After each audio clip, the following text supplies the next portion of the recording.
Des contrôles inopinés, vous risquez d'en voir de plus en plus sur les routes du département.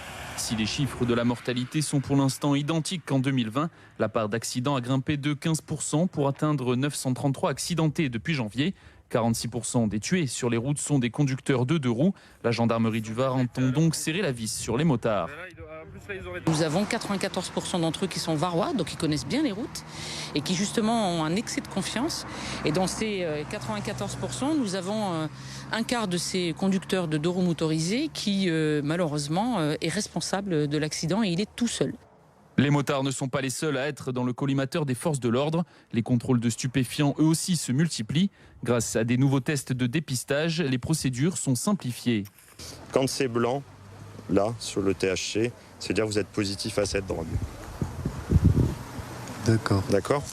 Donc vous allez venir avec moi, on va aller dans le véhicule et on va faire le prélèvement salivaire et le reste des papiers. Plus de dépistage, donc plus de positifs. La conduite sous l'emprise de stupéfiants a grimpé de 50% en 1 an dans le département. Contrairement à l'alcool, le cannabis peut rester plusieurs jours dans la salive et le sang, ce qui augmente de facto les chiffres. Ça joue aussi sur les chiffres. Nombre de nos concitoyens considèrent que dès lors que, et je parlerai surtout du cannabis, qui est quand même la drogue la plus diffusée ou la plus usitée, ont fumé ou pris de cette substance lors d'une fête sur un week-end, considèrent que dès le lundi, ils peuvent reconduire. Or, c'est complètement faux. Après 2 heures de contrôle, 7 excès de vitesse ont été enregistrés, dont 3 entraînant une rétention du permis de conduire.